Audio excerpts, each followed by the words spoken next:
Hello faithful Lakers Nation, darating dito na may dalang marami pang iba para sa'yo, pero iwanan mo muna yan, punta tayo sa balita.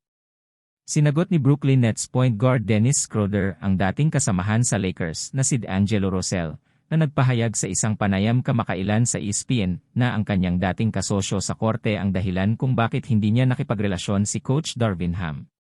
Hindi ko maintindihan, sabi ni Schroeder, ayon kay Brian Lewis ng New York Post, pero at the end of the day, it just shows immaturity.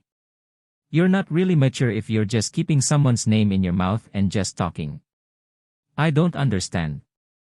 Ginawa ni Russell ang mga sumusunod na komento sa isang pakikipanayam kay Dave McMenamin ng ESPN. Ang kanyang relasyon kay Darvin ang dahilan kung bakit hindi ako maaaring magkaroon ng relasyon sa aming coach, sabi ni Russell. Noong down ako, pupunta sana ako sa coach at sasabihin, Tao, ito ang dapat nating gawin. Parang, matutulungan kita. Sa halip, walang dialogue, tinanggap ko na lang. And we got swept and I'm here and he's not here. And I like the chances we have. Bago tayo magpatuloy, mag-subscribe sa channel at i-activate ang notification bell at manatiling up-to-date sa mundo ng Lakers. Nawalan ng playing time si Russell kay Schroeder sa playoff run ng Lakers noong nakaraang season na nagtapos sa 4-0 Western Conference Finals loss sa Denver Nuggets. Naglaro si Schroeder para sa Atlanta Hawks mula 2013 hanggang 2018 nang si Ham ay isang katulong sa koponan. Kaya, tulad ng nabanggit ni Russell, ang dalawa ay may naunang relasyon.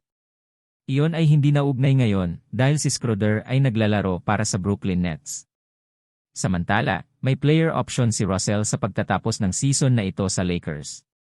Sa kabila ng tila palaging paksa ng mga alingaungaw ng kalakalan, si Russell ay nanatili sa koponan at may average na 17.8 puntos at 6.2 assist. Sa ngayon, sinusubukan niyang tulungan ang Lakers, na kasalukuyang nasa ika-9 na pwesto sa 36 tandang bawas 31 na maabot ang playoffs. Ang isang postseason ay malamang nawala sa tanong para sa Schroeder at sa Nets, bagamat siya ay gumawa ng mabuti para sa kanyang bagong koponan.